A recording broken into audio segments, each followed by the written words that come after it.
ஹல்லேலூயா. கர்த்தர் நம்மோடு பேசுவாராக. கடந்த வாரத்தில் இந்திய அரசியல்வாதி சீதாராம் யெச்சூரி காலமானார். நமக்கு தெரிஞ்சிருக்கும்னு நினைக்கிறேன். தெரியலன்னா தெரிஞ்சுக்கோங்க. சீதாராம் யெச்சூரி என்ற ஒரு தேசிய அரசியல் தலைவர் காலமானார். மார்க்சிஸ்ட் கம்யூனிஸ்ட் கட்சியின் தேசிய தலைவராக அவர் இருந்தார். 70களிலிருந்து அரசியலில் ஈடுபட்டு வந்தார். நேற்றைக்கு கடந்த வாரத்தில் அவர் மரித்து போனார். சீதாராம் யெச்சூரி காலமானார். அவர் தன்னுடைய நாமத்தையும் வாழ்க்கையையும் இணைத்து கொண்ட கார்ல் மார்க்ஸ் என்றவரும் காலமானார். இருவரும் உயிரோடு இல்லை. ஆனால் கார்ல் மார்க்ஸ் 140 வருடங்களுக்கு முன்பாக இறந்து போனார். அவருடைய நாமம் இன்றைக்கும் புழக்கத்தில் இருக்கிறது. அந்த நாமம், அவருடைய சிந்தனைகள், அவருடைய சாரம் இந்த பூமியிலே எல்லா இடத்திலையும் உணரப்பட்டு கொண்டே வருகிறது. இந்த மார்க்சிய, இந்திய மார்க்சிய தத்துவத்தில் ஊறிப்போன ஒரு மனிதன், இந்திய மார்க்சிய தத்துவத்தில் அரசியல் செய்த ஒரு மனிதன் இறந்து போகும்போது அவருடைய உடலை அவர் தகனம் செய்யவில்லை, புதைக்கவில்லை, ஹாஸ்பிட்டலுக்கு கொடுத்துட்டு போயிட்டார். டெல்லியில் இருந்த ஒரு ஹாஸ்பிட்டல் கொடுத்துட்டார். ஏன் இப்படி அவர் கொடுத்தார் அப்படின்னா, மார்க்சிய எண்ணம் படைத்தவர்கள் மரணத்திற்கு பின்பாக எதுவும் இல்லை என்ற எண்ணம் படைத்தவர்கள். ஆகவே சரீரத்தை கூட ஹாஸ்பிட்டல் கொடுத்துட்டு புதைக்க வேணாம், எரிக்க வேணான்ட்டு போயிட்டார். இந்த ஒரு நிகழ்வுக்குள்ளே மறுபடியும் ஆதி காலத்து கேள்வி நம்முடைய நினைவுக்கு வருகிறது. ஜீவன் என்றால் என்ன? மரணம் என்றால் என்ன? சீதாராம் யெச்சூரி மரித்து விட்டாரா? மரித்து விட்டார். கார்ல் மார்க்ஸ் மரித்து விட்டாரா? மரித்து விட்டார். ஆனால் ஏன் இவர்களுடைய நாமங்கள் இந்த பூமியிலே இன்னும் உயிரோடு இருக்கிறது? ஏன் இவர்களுடைய சிந்தனைகள் இன்றும் மனிதனை ஆட்டி படைக்கிறது? இப்போ நம்முடைய தேசத்திலே இந்த பொது சேவை நிறுவனங்கள் இருக்கிறதுல, ரயில்வே, பஸ்ஸு, போஸ்ட்டு, இது எல்லாமே அரசாங்கம் மக்களுக்கென்று சேவையாக நடத்த வேண்டும் என்ற எண்ணத்தின் அடிப்படையே, கார்ல் மார்க்ஸ் கொடுத்த எண்ணத்தின் அடிப்படை தான். இன்றைக்கும் பொது சேவை நிறுவனங்கள் தேசங்களில் வேலை செய்கிறது என்றால் மார்க்சிய எண்ணம் தான் அது. அந்த எண்ணத்திற்கு நேரெதிரான எண்ணம் தான் அந்த பொது சேவை நிறுவனங்களெல்லாம் தனியாருக்கு விற்று கொடுப்பது. சேவை என்ற எண்ணத்தின் அடிப்படையில், சேவையின் நோக்கத்தில் அரசாங்கம் மக்களுக்கென்று நடத்த வேண்டும் என்று மார்க்ஸ் சிந்தித்தார். அதை பல தேசங்கள் ஏற்றுக்கொண்டு இன்றைக்கும் பொதுமக்களுக்கு உதவியாக, சேவையாக இப்படிப்பட்ட நிறுவனங்கள் இயங்கி கொண்டு வருகிறது. ஆகவே கார்ல் மார்க்ஸ் என்ற பெயர் தெரியாமல் இருக்கலாம். ஆனால் பல்லவன் டிரான்ஸ்போர்ட்டில் நம்ம பயன்படாத ஆட்கள் இருக்க மாட்டோம். இந்தியன் ரயில்வேஸில் அதனுடைய பயனை அனுபவிக்காத மனிதர்கள் இருப்பதில்லை. உலகம் முழுவதும் கோடிக்கணக்கான மக்கள் அந்த ஒரு மனிதனின் வாழ்வை நிமித்தமும், நாமத்தின் நிமித்தமும், அவனுடைய சிந்தனைகளின் நிமித்தமும் இன்றும் நலம் பெற்று கொண்டுதான் இருக்கிறார்கள். அதில் மாற்று கருத்து சொல்ல முடியாது. மார்க்ஸ் மரித்து விட்டானா அப்படின்னா, மார்க்ஸ் மரித்து விட்டான். ஆனால் மார்க்ஸ் மரித்து விட்டானா? இல்லை. மார்க்ஸ் மரித்துட்டாரா அப்படின்னா, மார்க்ஸ் மரிச்சிட்டார். ஆனால் மரித்தாரா? மார்க்ஸ் உயிரோடு இருக்கிறாரா அப்படின்னா, மார்க்ஸ் உயிரோடு இல்லை. சீதாராம் யெச்சூரி உயிரோடு இல்லை. ஆனால் சீதாராம் யெச்சூரி மரித்துட்டாரா? உயிரோடு இல்லையா? மார்க்ஸ் உயிரோடு இல்லையா? எது ஜீவன், எது மரணம்? What is actually life and what is death என்ற கேள்வி நமக்கு மறுபடியும் வருகிறது. எங்களுக்கு இந்த மார்க்ஸ் என்ற பெயர், சோஷியலிசம், கம்யூனிசம், பொது உடைமை தத்துவங்களும், இந்த பெயரே மார்க்ஸ் என்ற பெயர் பள்ளிக்கூடத்திலிருந்து எனக்கு வரவில்லை. அப்பா சாப்பிடும் போது சொல்லி கொடுத்து தான் மார்க்ஸ் என்ற பெயர் எனக்கு எங்களுக்கு எல்லாம் மார்க்ஸு, சோஷியலிசம்னா என்ன, கம்யூனிசம் என்றால் என்ன அப்படின்றது சாப்பிடும் போது கற்றுக்கொண்டது தான். ஆக எனக்கு மார்க்ஸ் எப்பத்துலேருந்து உயிரோடு இருக்கிறாருன்னா, நான் சின்ன வயசுலேருந்து மார்க்ஸு உயிரோடு தான் இருக்கிறாரு. மார்க்ஸுடைய சிந்தனை என்னுடைய எண்ணத்திலே ஓடிக்கொண்டே தான் இருக்கிறது. மார்க்ஸ் என் வாழ்விலே மரித்து விட்டானா? இல்லை, கிடையாது. மார்க்ஸ் என் வாழ்விலே உயிரோடு தான் இருக்கிறான், என் சிந்தனையிலே உயிரோடு இருக்கிறான், என்னுடைய செயல்களை இயக்குகிறான். மார்க்சின் எண்ணம், மார்க்சின் ஆவி, மார்க்சின் ஆத்மா, அவனுடைய சாரம் இன்றைக்கும் மாமிசத்தை பிடித்து உலுக்குகிறது. So is Marx dead? Marx மரித்து விட்டாரா? I don't know. மருத்துவர்களை கேட்டால் மார்க்ஸ் மரித்து விட்டார் என்று சொல்லுவார்கள். ஆனால் உண்மையாக மார்க்ஸ் மரித்துட்டாரா? அம்பேத்கர் மரிச்சிட்டாரா? மரிச்சிட்டார் தான். ஆனால் மரித்து போனாரா? அம்பேத்கர் காலமாக முடியுமா? இந்த அம்பேத்கர் காலமாக முடியாது. இன்றைக்கும் அம்பேத்கர் காலத்தில் தான் நம்ம வாழ்ந்துட்டுருக்கோம், அம்பேத்கர் சட்டத்தில் தான் வாழ்ந்துட்டுருக்கோம். அம்பேத்கர் காலமானது எது? அம்பேத்கரின் ஜீவன் எப்படி இன்னும் இந்தியாவில் இயங்குகிறது என்பதெல்லாம் கேள்வியாகிறது. So is Ambedkar dead? No. Is Ambedkar alive? No. Ambedkar உயிரோடு இருக்கிறாரா? இல்லை. அம்பேத்கர் மரித்து போனாரா? அதுவும் இல்லை. ஜீவன் என்றால் என்ன? உலகத்திலே ஒரு மனிதனின் ஜீவ இயக்கம் எப்படிப்பட்டது? மரணம் என்பது என்ன?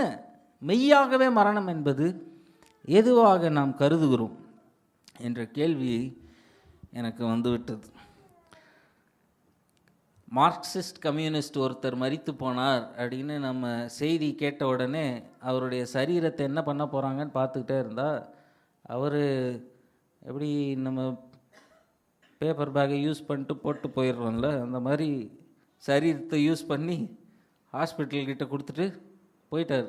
ஆராய்ச்சி ஏதாவது பண்ணிக்கோங்க அப்படின்னு. அதுதான் மெய்யான மார்க்சியத்தின் எண்ணம். எப்படி இன்றைக்கு சீதாராம் யெச்சூரி போன்ற ஆட்கள் மிக மிக அவசியமாக இருக்கிறார்கள் அப்படின்னா, பொதுத்துறை நிறுவனங்கள் எல்லாம் தனியார் மயமாக்கப்படுகிறது. இந்த காலத்திலே பொதுத்துறையையும் சமூக சேவையையும் முன்னெடுத்து வைக்கும் எண்ணம் படைத்தவர்கள் கடந்து போவது என்பது இந்திய நாட்டிற்கே ஒரு பெரிய இழப்பு தான். இந்த இழப்பை ஈடுகட்ட புதிய மார்க்சிய எண்ணம் படைத்தவர்கள் வரத்தான் வேண்டும், வருவார்கள். அப்படி இன்றைக்கு பிறக்கிறவன் கூட நாளைக்கு மார்க்சியனாக வெளியே வருவான். இல்லை, இன்றைக்கு பள்ளிக்கூடங்களிலும் கல்லூரிகளிலும் படிக்கிறவர்கள் கூட நாளைக்கு மார்க்சியர்களாக வெளியே வருவார்கள். ஆக மார்க்ஸ் மரித்து விட்டாரா? இல்லை. சீதாராம் யெச்சூரியை தனக்கு முன்னோடியாக வைத்து பள்ளிக்கூடத்திலும் கல்லூரிகளிலும் வேலை செய்கிறவர்கள் வருவார்கள். சீதாராம் யெச்சூரி தான் மரித்து விட்டாரா அப்படின்னா ரெண்டுமே சொல்லலாம்.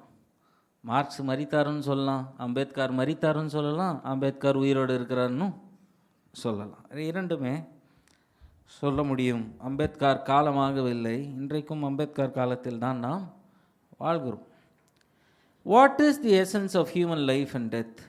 ஜீவன், மரணம், மனிதன் என்ற ஒரு இருப்பிற்கு மனிதனின் ஜீவன் என்றால் என்ன, மரணம் என்றால் என்ன என்று வேதாகமம் எப்படிப்பட்ட கருத்துக்களை எல்லாம் எடுத்து வைக்கிறது. இந்த மனுஷன் தொடக்கத்திலே எப்படியாக உருவாகிறான்? தேவனாகிய கர்த்தர் மனுஷனை பூமியின் மண்ணினாலே உருவாக்கி ஜீவ சுவாசத்தை அவன் நாசியிலே ஊதினார், மனுஷன் ஜீவாத்மாவானான். இந்த எண்ணம் ஜீவ ஆத்மா என்று சொல்லப்படுகிற இந்த மனிதன், இவனுடைய இயக்கம் இந்த உலகத்தில் எப்படி இருக்கும் என்று ஆதியாகமம் 1ஆம் அதிகாரம் 27, 28 வசனங்களில் இந்த மனுஷன் என்றவன் எப்படிப்பட்ட சாரம் நிறைந்தவன், இந்த மனுஷன் ஜீவ ஆத்மா என்றால் இவனுக்குள்ளே ஜீவனின் இயக்கத்தை எப்படி இன்னொருவன் பார்க்க முடியும் என்று மோசே எடுத்து வைக்கிறார். இல்லை, நாசியிலே சுவாசம் ஊதப்பட்ட இந்த மனுஷன் ஜீவ ஆத்மா ஆனான். ஒரு மனிதன் ஜீவ ஆத்மாவா, உயிரோடு தான் இருக்கிறானா, ஜீவனுடையவனா என்று எப்படி தெரிந்து கொள்ள முடியும்? அவன் இயக்கத்தின் வைத்து நாம் தெரிந்து கொள்ள முடியும். அவனுடைய இயக்கம் எப்படிப்பட்டதாக இருக்கும் என்று இந்த வசனங்களிலே ஒரு எண்ணத்தை மோசே நமக்கு வைக்கிறார். தேவன் தம்முடைய சாயலாக மனுஷனை சிருஷ்டித்தார், அவனை தேவ சாயலாகவே சிருஷ்டித்தார், ஆணும் பெண்ணுமாக அவர்களை சிருஷ்டித்தார்.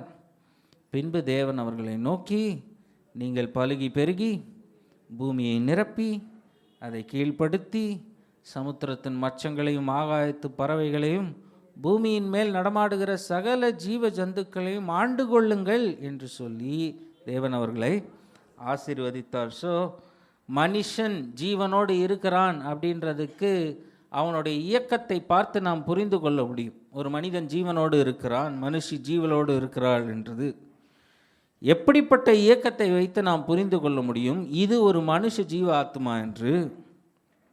பலுகி பெருக வேண்டும், பூமியை நிரப்ப வேண்டும், கீழ்ப்படுத்த வேண்டும், அப்புறம் ஆண்டு கொள்ள வேண்டும்.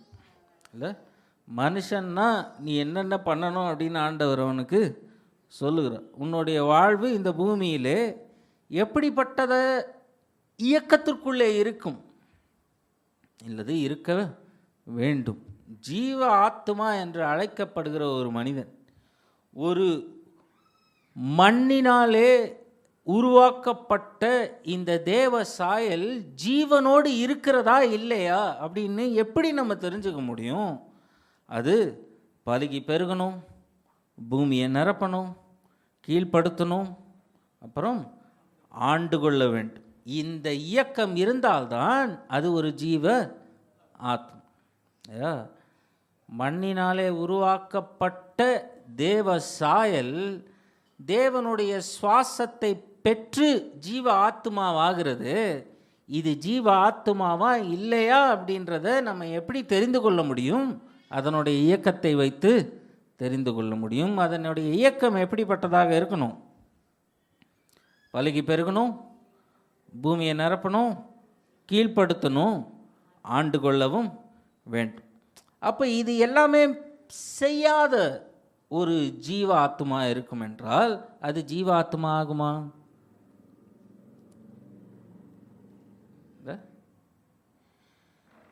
பலுகி பெருகாம, கீழ்ப்படுத்தாம, ஆண்டு கொள்ளாம ஒரு ஜீவன் இருக்கும் என்றால் அது ஜீவ ஆத்மா ஆகுமா? இதே கேள்விதான். மார்க்ஸ் மரிச்சிட்டாரா, உயிரோடு இருக்கிறாரா அப்படின்ற கேள்விதான். இது ஜீவ ஆத்மாவா அப்படின்றது கேள்வி. எப்படி தான் அந்த ஜீவ ஆத்மான்னு நம்ம தெரிஞ்சுக்க முடியும்? பலுகி பெருகணும், பூமியை நிரப்பணும், கீழ்ப்படுத்தணும், ஆண்டு கொள்ள வேண்டும். அதாவது இந்த பலுகி பெருகிறது என்று சொல்லுகிறார்கள் முதல் அடையாளமாக பலுகி பெருகிறது.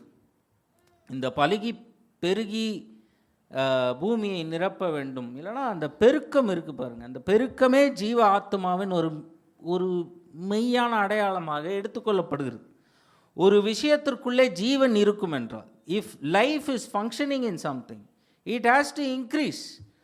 ஒரு விஷயத்திற்குள்ளே ஜீவன் இருக்கும் என்றால் அந்த ஜீவன் அதற்குள்ளே இருந்து அதனுடைய பெருக்கத்தை இயக்கமாக கொண்டிருக்க வேண்டும், இல்லைன்னா செத்து போச்சுன்னு அர்த்தம். இப்போ முதலமைச்சர் ஸ்டாலின் அமெரிக்கா பயணம் போனார் இல்லையா? என்ன பண்ணிட்டு வந்தார்?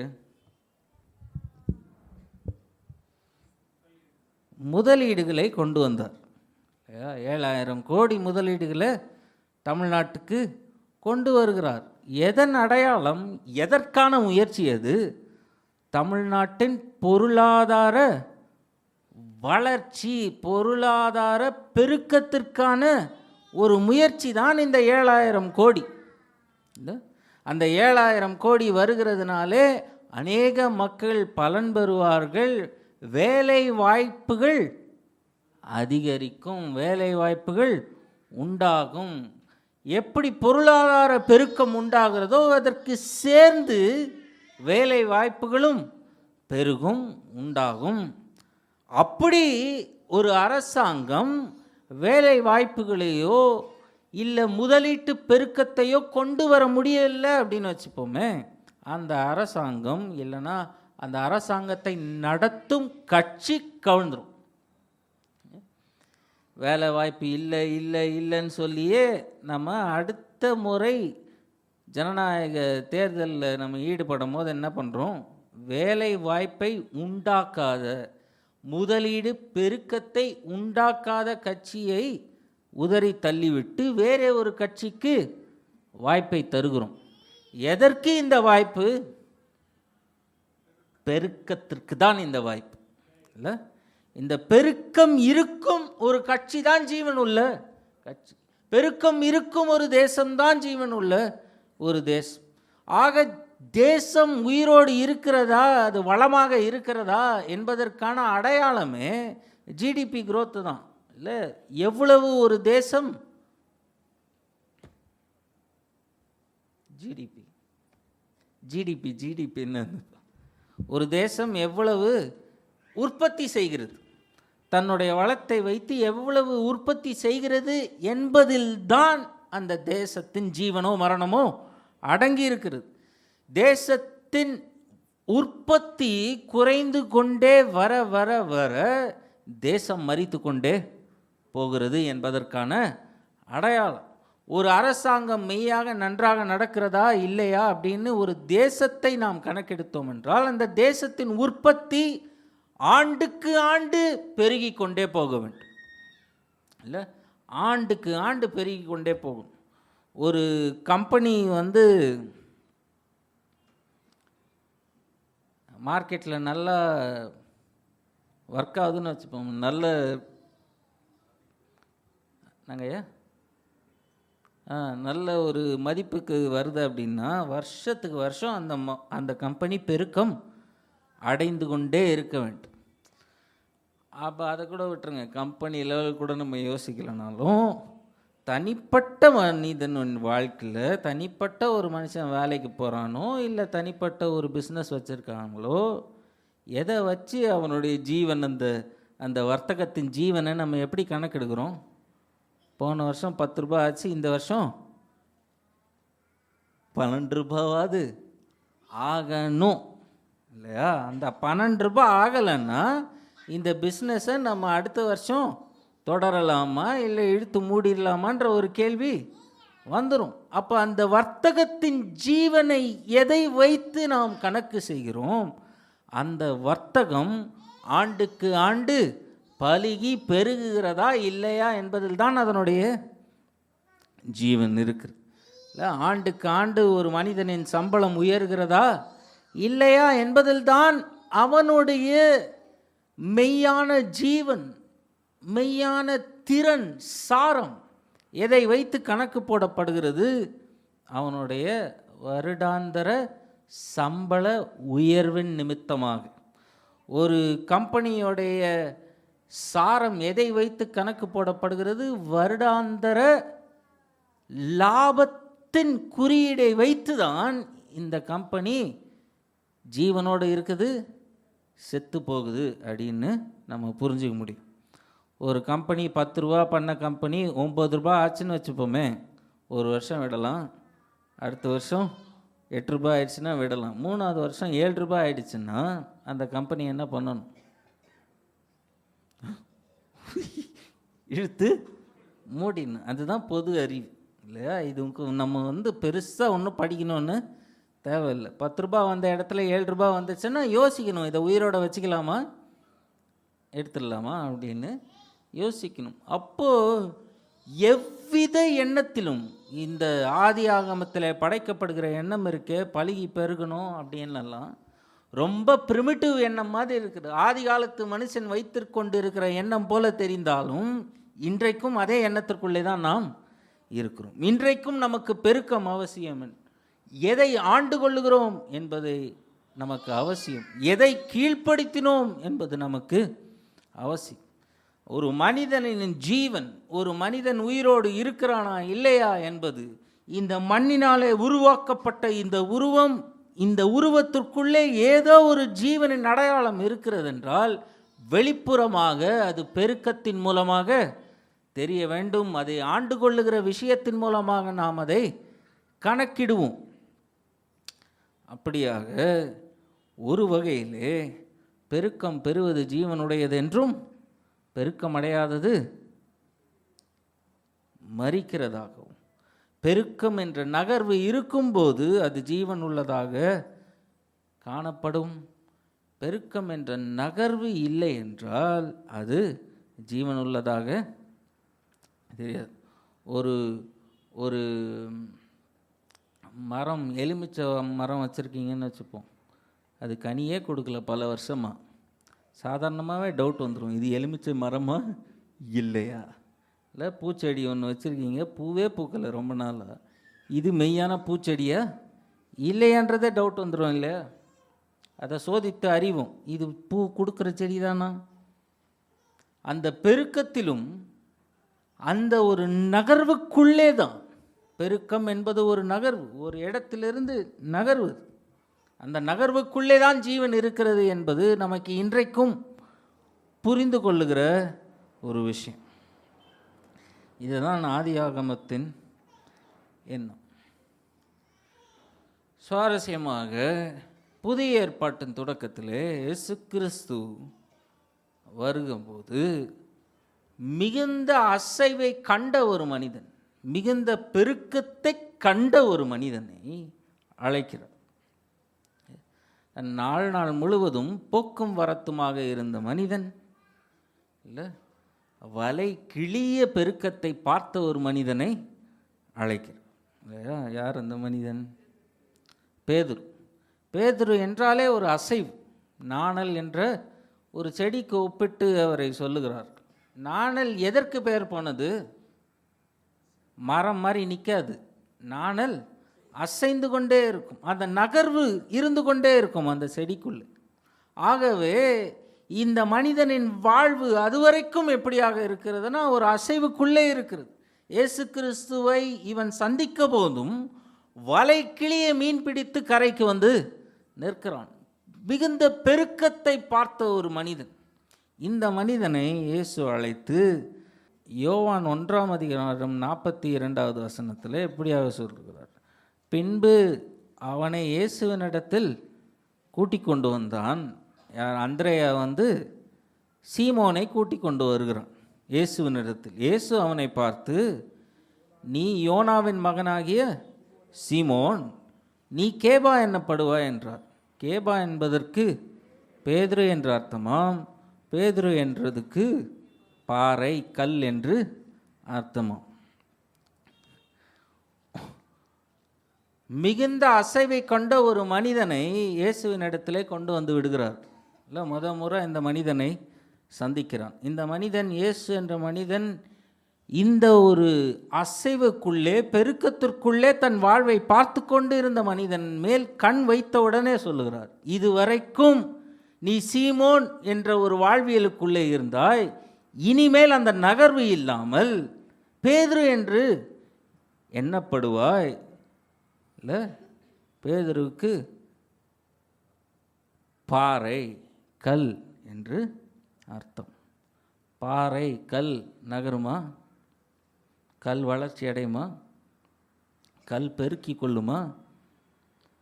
இந்த சின்ன வயசில் மயில் ரேகை கொடுத்து புக்குக்குள்ளே வைப்பானுங்க. அந்த காலத்துலேருந்தே இருக்கப்போ மயில் ரேகை குட்டி போடும்.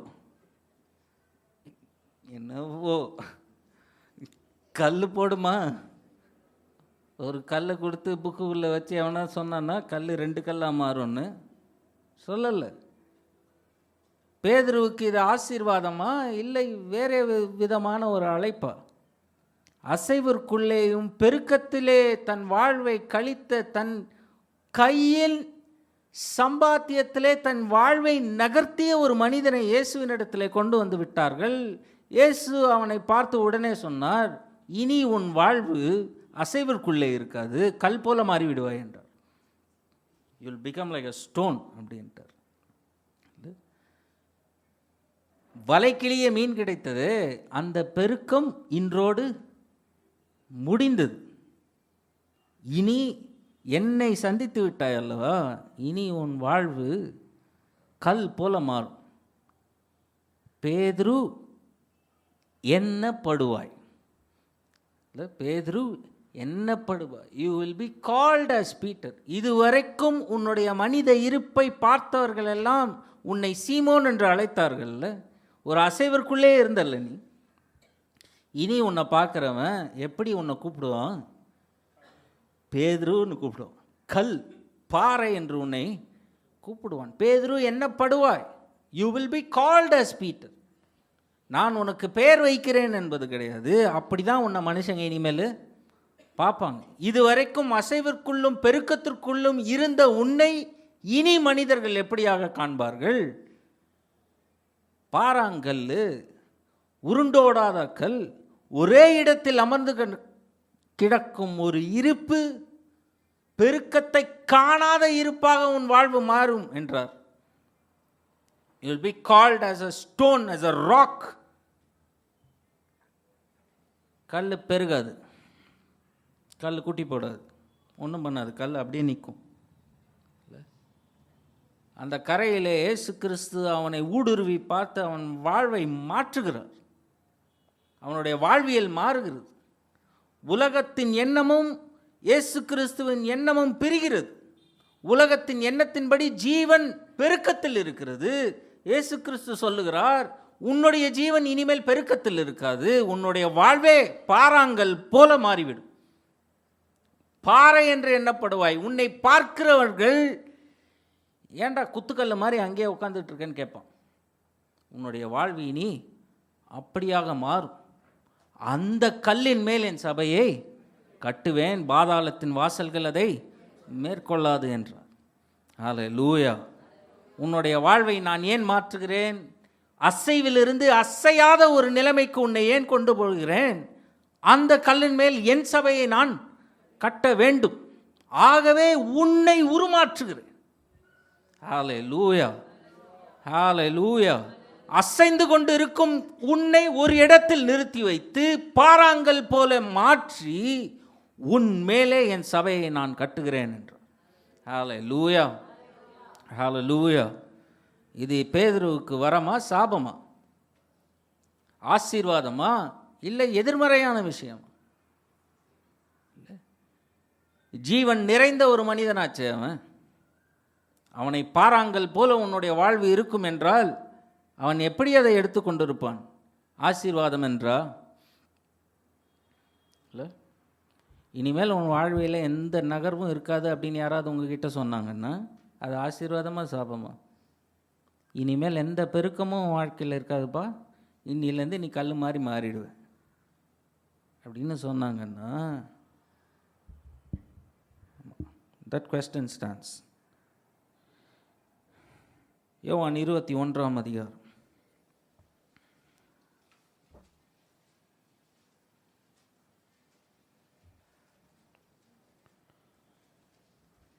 முதலில் மண்ணினாலே உருவாக்கப்பட்ட ஒரு ஜீவ ஆத்மா, மண்ணினாலே ஒரு சரீரத்தை உண்டாக்கி அதனுக்குள்ளே ஜீவனை ஊதி அதை இயக்கத்திற்குள்ளே கொண்டு வந்தார். அது ஜீவ ஆத்மாவானது. ஜீவ ஆத்மாவாக தெரிந்து கொண்டிருந்த ஒரு ஜீவ ஆத்மாவை பிடித்து இனி நீ கல் போல மாறுவாய் என்றார். நீ ஏன் கல் போல மாற வேண்டும் என்றால் உண்மையிலே என் சபையை நான் கட்டுவேன். 21ஆம் அதிகாரத்தில் இந்த ஒரு எண்ணத்தை இன்னும் தள்ளுகிறார் இயேசு. 18வது வசனம். நீ இள வயது உள்ளவனாக இருந்தபோது உன்னை நீயே அரை கட்டி கொண்டு உனக்கு இஷ்டமான இடங்களிலே நடந்து திரிந்தாய். நீ முதிர் வயது உள்ளவனாகும்போது உன் கைகளை நீட்டுவாய், வேறொருவன் உன் அறையை கட்டி உனக்கு இஷ்டமில்லாத இடத்திற்கு உன்னை கொண்டு போவான் என்று மெய்யாகவே மெய்யாகவே உனக்கு சொல்லுகிறேன். ஹல்லேலூயா. அவனுடைய வாழ்வு, அவனுடைய எண்ணம், சிந்தனையில் மட்டும் அவன் பேதுரு சீமோனிலிருந்து பேதுருவாகவில்லை. உன் வாழ்க்கையே அப்படி மாறிடும் அப்படின்ட்டார். இயேசு கிறிஸ்து உயிர்த்தெழுந்த பின்பாக அவனை மறுபடியும் கூப்பிட்டு சொல்லுகிறார், உன் வாழ்வு அன்றைக்கு நான் உனக்கு சொன்னேனே சீமோனே நீ பேதுரு என்னப்படுவாய் என்று, அதற்கு அடையாளம் எப்படி வரும் அப்படின்னா, எப்படி பாறாங்கல்லை தூக்கிட்டு போவாங்க, அதற்கு இஷ்டமான இடத்திற்கு பாறாங்கல்லை தூக்கிட்டு போக மாட்டாங்க. அவங்களுக்கு எங்கே வேணுமோ அங்கே தூக்கிட்டு போவாங்க. இல்லை, நீ சிறு வயது உள்ளவனாக இருக்கும்போது உன்னுடைய இஷ்டத்திற்கு மீன் பிடிக்க சென்றாய், அசைவற்குள்ளே இருந்தாய்.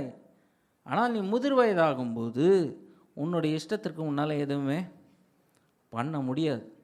நீ முதிர் வயது ஆகும்போது மெய்யாகவே கல் போல் உன் வாழ்வியல் மாறும். உன்னுடைய இஷ்டத்திற்கு நீ நகரவே முடியாது. வேற ஒருத்தன் இஷ்டப்பட்டு பாறாங்கல்ல தள்ளிட்டு போகிற மாதிரி உன்னை தள்ளிட்டு போவான். இதுதான் பேதுரு.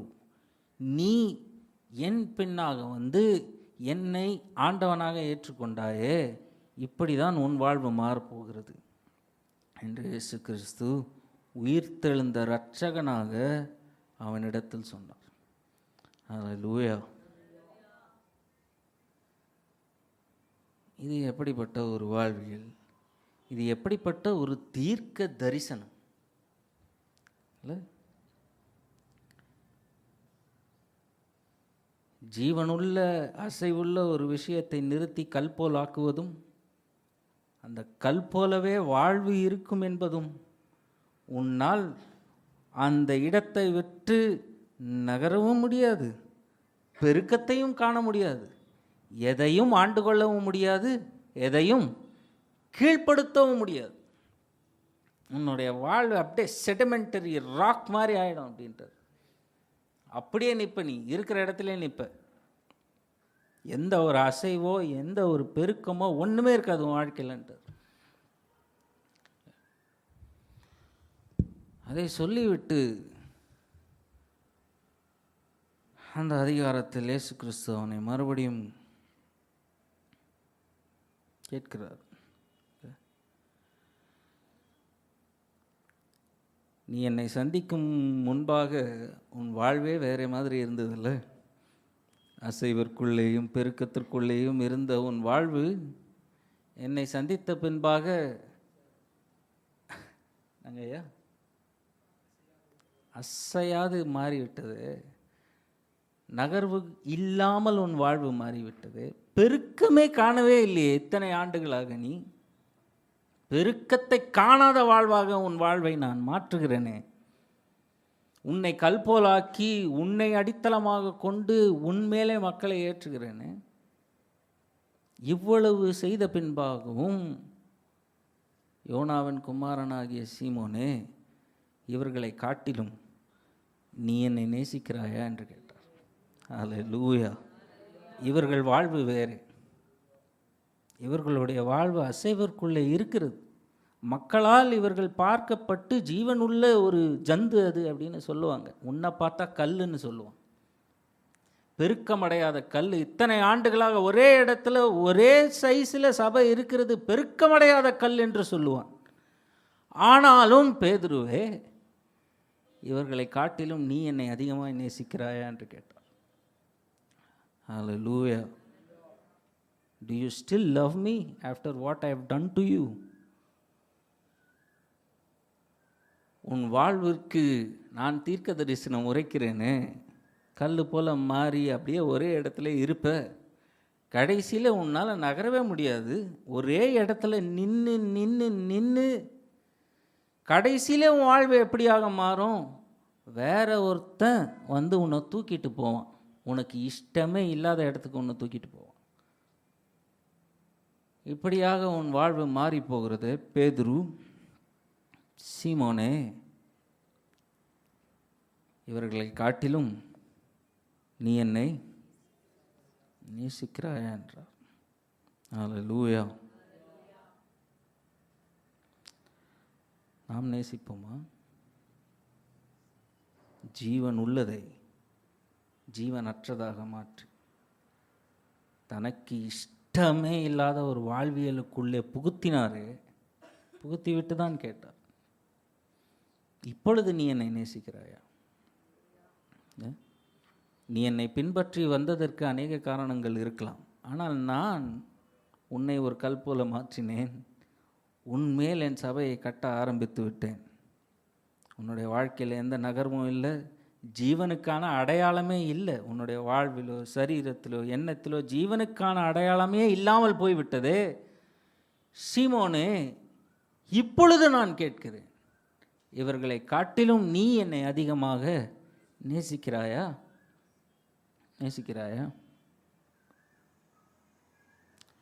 அதற்கு சீமோன் என்ன சொன்னான்? பேதுரு துக்கப்பட்டு, ஆண்டவரே, நீர் எல்லாவற்றையும் அறிந்திருக்கிறீர், நான் உம்மை நேசிக்கிறேன் என்பதையும் நீர் அறிவீர் என்றான். அல்லேலூயா. இயேசு என் ஆடுகளை மேய்ப்பாயாக என்றார். அல்லேலூயா. நீர் எல்லாவற்றையும் அறிந்திருக்கிறீர். இந்த நிலைமையில் என் வாழ்வு கல் போல் மாறிடுச்சு. இந்த கல் போல் இருந்துக்கிட்டும், குத்துக்கல் மாதிரி ஒரே இடத்துல உட்காந்துக்கிட்டும், நான் சொல்கிறேன், உம்மை நான் நேசிக்கிறேன் என்பது உமக்கே தெரியும். நான் சொல்லக்கூட வேண்டும் என்ற அவசியம் இல்லை. இந்த கல்லுக்குள்ளே என்ன உணர்வு இருக்கிறதுன்னு உமக்கு தெரியும் இல்லையா? அல்லேலூயா. அதான் பேதுரு சொன்னான். ஆதியாகமத்தில் பெருக்கமும் பலுகி பெருகுவதும் கீழ்ப்படுத்துவதும் ஆண்டு கொள்ளுவதும் தான் ஜீவன். இந்த மனுஷ ஆத்மாக்குள்ளே தான் ஜீவன் இருக்கிறது என்று எண்ணப்பட்டது. பேதுரு தன் வாழ்க்கையிலே வேறு விதமாக ஜீவனை கண்டான். பேதுரு 1 பேதுரு 2ஆம் அதிகாரம் 4ஆம் வசனம்.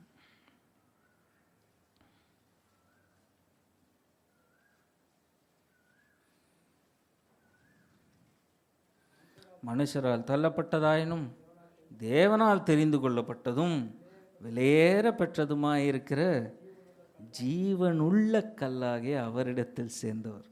அல்லேலூயா. கல் போல வாழ்க்கை மாறிட்டா அதுக்குள்ளே ஜீவன் இல்லைன்றது அர்த்தமே கிடையாது. அது ஆதியாகமத்தின் எண்ணம். இயேசு கிறிஸ்து மனிதனாக பூமிக்கு வந்து பூமியில் மனிதன் எப்படியாக வாழ்வு வாழுகிறான் என்று பார்த்து கல் போல் இருக்கிற வாழ்க்கையையும் ஜீவன் உள்ளதாக மாற்றினார். அல்லேலூயா. அதான் பேதுரு சொல்லுகிறான், நீ என்னை பார்த்தால் பேதுரு என்கிறாய் இல்லை, சீமோன் என்று என்னை ஒரு காலத்தில் எண்ணினாய், ஆனால் இப்பொழுது கல், வளர்ச்சி அடையாத ஒரு கல் என்று என்னை குற்றம் சாட்டுகிறாயே. வளர்ச்சி அடையாத கல் ஜீவன் மிகுந்ததாக இருக்கிறது என்று சொன்னான். அல்லேலூயா. இந்த உயிரற்ற, பெருக்கமற்ற, சாரமற்ற கல் என்று நீ என்னை கூப்பிடும்போது பேதுரு சொல்லுகிறான், இது சாதாரண கல் இல்லை, ஜீவன் உள்ள கல் இது. அல்லேலூயா. இந்த பாறைக்குள்ளே ஜீவன் இருக்கிறது. இந்த பாறையிடம் பேசிப்பா, ஜீவ தண்ணீரை பீச்சி அடிக்கும் உன்மேல். அல்லேலூயா. இந்த பாறையை அடித்தும் பா, ஜீவ தண்ணீரை கொடுக்கும். ஜீவன் நிரம்பி பொங்குகிற பாறை இது. அல்லேலூயா. அல்லேலூயா. அப்படி வாழ்வு மாறிவிட்ட பின்பும் பேதுருவை இயேசு கேட்டார், நீ என்னை நேசிக்கிறாயா? ஆமா ஆண்டவரே, நான் நேசிக்கிறேன். என் வாழ்வு கல் போல ஆனதற்காக அல்ல, உள்ளுக்குள்ளே ஜீவன் பொங்கிக் கொண்டிருக்கிறதே, அதற்காக உம்மை நேசிக்கிறேன் என்று. அல்லேலூயா. இந்த கல் எங்கே நிறுத்தினாலும் அங்கேயே நிற்கும். வனாந்திரத்திலே நிற்க வைத்தாலும் நிற்கும். அங்கே ஒரு பரதேசி வந்து தலை சாய்க்க இடமில்லை என்று தேடுவான். அவனுக்கு இளைப்பாறும் இடமாக இந்த கல் மாறும். அல்லேலூயா. பரதேசிக்கும் திக்கற்ற பிள்ளைக்கும் ஆதரவாக இந்த கல் நிற்கும். அல்லேலூயா. இத்தனை ஆண்டுகளாக ஒரே இடத்தில் இருக்கிறதே, நகர்ச்சியே இல்லையே அப்படின்னா, இந்த கல் பரதேசிக்கும் திக்கற்ற பிள்ளைக்கும் விதவைக்கும் நிற்கிற ஒரு கல். அல்லேலூயா. இங்கே கடந்து போகிறவன் இதில் மேல் தலை சாய்த்தான் என்றால் இதற்குள்ளே ஊடுருவி பார்த்து பரத்திற்கேறும் படிகளை பார்ப்பான். அல்லேலூயா. தாகம் என்று வருகிறவனுக்கு ஜீவ தண்ணீரை கொடுக்கும் இந்த கல். அல்லேலூயா. அதனால் தான் பேதுருவினிடத்தில் சொன்னார், உன்மேல் என் சபையையே நான் கட்டுவேன். உன் வாழ்வு பெருக்கமடையாமல் போகலாம், ஆனால் உன்மேலே நான் என் சபையை கட்டுவேன். அல்லேலூயா. பேதுரு சொல்லுகிறான், you call me as a rock, நீ என்னை கற்பாறை என்று அழைக்கிறார். இல்லை, நகர்வே இல்லாத, பெருக்கமே இல்லாத, என்னத்தை வேலை செஞ்ச, இவ்வளோ ஆண்டுகள் உழைச்சி என்ன பெருக்கத்தை கண்ட என்று நீ என் வாழ்வை கற்பாறையாக பார்க்கிறாய். ஆனால் பேதுரு சொன்னான், இந்த கற்பாறைக்கு முன்னோடி இருக்கிறார் இயேசு என்ற மூலைக்கல் சீயோனிலே இருக்கிறது என்றார். அல்லேலூயா. இந்த கற்பாறை போன்ற கல் போன்ற மாறிவிட்ட வாழ்விற்கும் இயேசுதான் முன்னோடி என்றார். ஹalleluya, ஹalleluya. வளர்ச்சி அடையாத சபை, வளர்ச்சி அடையாத குடும்பம், வளர்ச்சி அடையாத சம்பளம், இதற்கும் முன்னோடி இருக்கிறது. மூளைக்கல்லாகிய கிறிஸ்து இருக்கிறது. ஹalleluya, ஹalleluya. மூளைக்கல் மூளையிலிருந்து பெருக்கத்தை அடையவில்லை, அது அதே இடத்தில் நின்று அதற்கு மேல் போடப்படுகிற எல்லா விஷயத்தையும் தாங்கி கொண்டு இருக்கிறது. ஹalleluya. ஆகவே பேதுரு சொன்னான், இந்த வாழ்விற்கு முன்னடையாளம் இருக்கிறது. இது ஜீவனுள்ள மூளைக்கல்லின் மேல் சார்ந்த ஒரு வாழ்வு என்றான். ஹalleluya, ஹalleluya. ஆண்டவர் சொல்லுகிறார் ஏசாயா 28:16, ஆதலால் கர்த்தராகிய ஆண்டவர் உரைக்கிறதாவது, இதோ அஸ்திபாரமாக ஒரு கல்லை நான் சீயோனிலே வைக்கிறேன், அது பரீட்சிக்கப்பட்டதும் விலையேற பெற்றதும் திட அஸ்திபாரமும் உள்ளதான மூளைக்கல்லா இருக்கும், அதன் மேல் விசுவாசிக்கிறவன் பதறான். ஹalleluya. பெருக்கம் அடையவில்லை, இது வளரவில்லை, அது வளரலை, சர்ச்சு வளரலை, குடும்பம் வளரலை, சம்பளம் வரலை, எல்லாத்துக்கும் முன்னடையாளமாக சீயோனிலே ஒரு கல்லை வைக்கிறேன். அது பெருக்கத்தின் மேலே, பொருளாதார பெருக்கத்தின் மேலும் குடும்பத்தின் பெருக்கத்தின் மேலும் அதற்கு நோக்கம் அல்ல, விசுவாசத்தின் பெருக்கத்தின் மேலே தான் அதற்கு நோக்கம். ஹalleluya. விசுவாசிக்கிறவன், அந்த கல்லை விசுவாசிக்கிறவன் பதறான். அவனுக்கு பதற்றம் எழு. இந்த வாழ்வு இன்னும் நகரிலேயே இங்கே கல் மாதிரி உட்காந்துருக்கோமே, அந்த பதற்றம் அவனுக்கு இல்லை. ஆமென். அந்த கல்லுக்குள்ளே விசுவாசத்தை ஊற்றுகிறார், ஜீவ தண்ணீரை நிரப்பிக்கொண்டே இருக்கிறார். ஹalleluya, ஹalleluya. ஆகவே பேதுரு நம்மிடத்தில் சொல்லுகிறார், நாமும் ஜீவ கற்களை போல வாழ வேண்டும் என்று. ஹalleluya. ஜீவனுள்ள கல்லாக நாமும் மாற வேண்டும் என்று பேதுரு நம்மை பார்த்து சொல்லுகிறார். இல்லை, பேதுரு தன்னை பின்பற்றினவர்களிடத்திலே அப்படி தான் சொன்னார். இயேசு கிறிஸ்துவை நான் சந்தித்தேன், இயேசு கிறிஸ்துவை சந்தித்தனோ இல்லையோ அன்றைக்கே என் வாழ்வு கல் போல மாறிவிடும் என்று விட்டார். ஆனால் கல் போல மாறிவிட்டதனாலே இதற்குள்ளே ஜீவன் இல்லை என்று நினைக்காது. இந்த கல் உயிரோடு சுத்தும் பல மனிதர்களை தாட்டிலும் இதற்குள்ளே ஜீவன் அதிகமாக பொங்கி கொண்டு இருக்கிறது. ஆமென், ஹalleluya. இந்த கற்பாறையை அடித்தால் ஜீவ தண்ணீர் பிறக்கும். இந்த கற்பாறையை இடத்தில் பேசினாலும் ஜீவ தண்ணீர் பிறக்கும். ஆமென். இந்த கற்பாறை பரதேசிக்கும் திக்கற்ற பிள்ளைக்கும் விதவைக்கும் நிழலாக மாறும். ஹalleluya, ஹalleluya. இந்த வாழ்வு கற்பாறையாக மாறிவிட்டிருந்தாலும் இது நிழல் தரும் வாழ்வாக மாறும், ஜீவ தண்ணீரின் ஊற்றாக மாறும். ஆமென், ஹalleluya. இது புதுமை அல்ல, இதற்கும் முன்னோடி இருக்கிறார். அவர் சீயோனிலே மூளைக்கல்லாக இருக்கிறார். ஹalleluya. அந்த மூளைக்கல்லை நோக்கிவிட்டு இந்த கல் போல இருக்கிற வாழ்வை கடந்து முடிப்போம். ஆமென், ஹalleluya. எத்தனை ஆண்டுகள் இந்த உலகத்தில் கல் போல் ஒரே இடத்தில் உட்கார்ந்திருந்தாலும் ஜீவ தண்ணீர் பொங்கிக் கொண்டே இருக்கட்டும். ஆமென், ஹalleluya. உலகத்தின் சிந்தனையை மாற்றும் திறன் நமக்கு இருக்குது. ஆமென். பெருக்கத்தை காணாதவர்கள் ஜீவனற்றவர்களா அப்படின்லாம் கிடையாது. கல் போல இருக்கிறவனிடத்தில் இருக்கிற ஜீவன் இருக்கிறது, உயிரோட திரியும் உனக்கு கூட அந்த ஜீவன் இருக்காது. ஹalleluya. பெருக்கத்தை காண்கிறவனிடத்தில் இல்லாத ஜீவனும் கல் போல் வாழ்வு மாறிவிட்டதே அவர்களுக்குள்ளே அடங்கி இருக்கும். ஆமென், ஹalleluya. அவர்களுக்கு விசுவாசம் சீயோனிலே ஒரு மூளைக்கல் இருக்கிறது. அந்த சீயோனின் மூளைக்கல்லின் மேல் விசுவாசம் வைக்கிறதுனாலே இந்த விசுவாசி பதறான். பெருக்கம் இல்லை என்று பதறான். ஆமென். வளர்ச்சி இல்லை என்பதனாலே பதறான். இந்த விசுவாசிக்கு பதற்றம் இல்லை. ஆமென். எழுந்து நிற்போம்.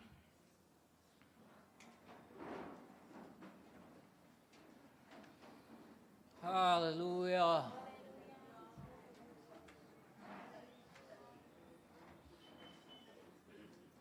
Hallelujah. Hallelujah.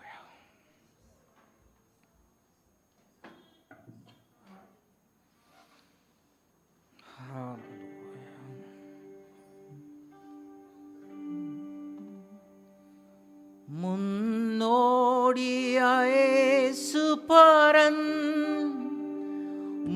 மூலை கல்லாகி சீயோனிலே முன்னோடியாயேசு பரன் மூலை கல்லாகி சீயோனிலே வாசம் செய்திடும் உன்னத சிகரமதை வாஞ்சையோடு நாம் நாடிடுவோம்.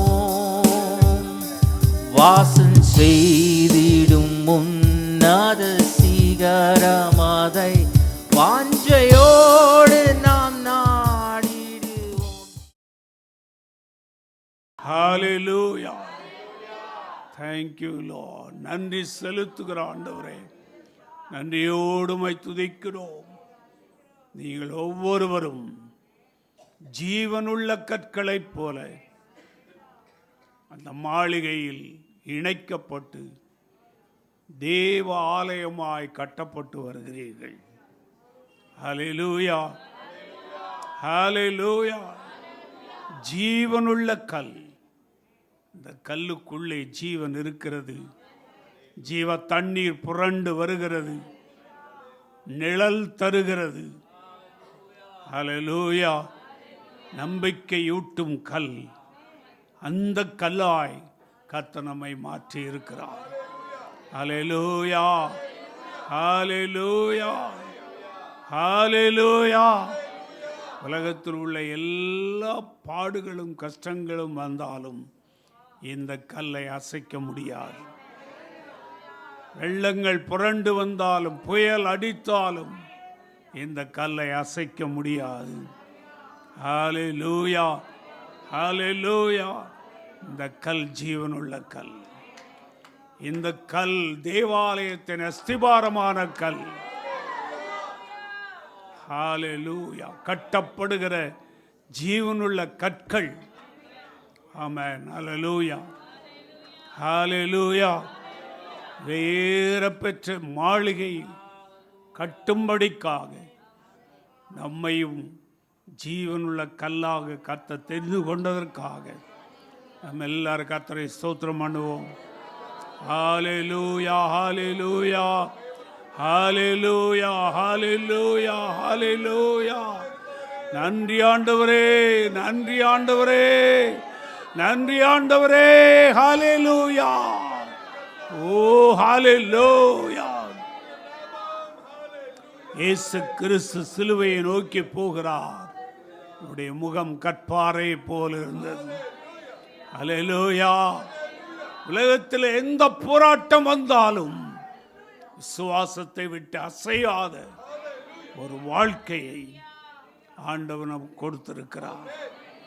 ஹல்லேலூயா, ஹல்லேலூயா. தேவனே, நாங்கள் உம்மை துதிக்கிறோம், ஸ்தோத்திரிக்கிறோம், உம்மை வாழ்த்துகிறோம், மகிமைப்படுத்துகிறோம். இந்த நாளிலும் நீ கொடுத்த நல்ல வார்த்தைகளுக்காக நன்றியோடு உம்மை ஸ்தோத்திரிக்கிறோம், நன்றியோடு உம்மை துதிக்கிறோம். ஆண்டவரே, நாணலை போல அசைகிறவர்களாய் அல்ல, கற்பாறை போல நிற்கிறவர்களாய் எங்களை நீ மாற்றி இருக்கிறீர். அதற்காக நன்றியோடுமை ஸ்தோத்திரிக்கிறோம், நன்றியோடுமை துதிக்கிறோம். தொடர்ந்து ஆசீர்வதியும். இயேசுவின் நாமத்தில் ஜெபிக்கிறோம் அன்பின் பிதாவே, ஆமென். என் ஆத்மாவே கர்த்தரை ஸ்தோத்திரி, என் முழு உள்ளமையோட நாமத்தை ஸ்தோத்திரி. என் ஆத்மாவே கர்த்தரை ஸ்தோத்திரி, கர்த்தர் செய்த சகல உபகாரங்களை மறவாதே, ஆமென். நம்முடைய கர்த்தராகிய இயேசு கிறிஸ்துவினுடைய கிருபையும் பிதாவாகிய தேவனுடைய அன்பும் பரிசுத்தாவியானவருடைய ஐக்கியமும் இன்றும் என்றும் சதா காலங்களிலும் நம் அனைவரோடும் கூட கிறிஸ்துவின் வருகை மட்டும் நிலையாய் நிலைத்திருப்பதாக.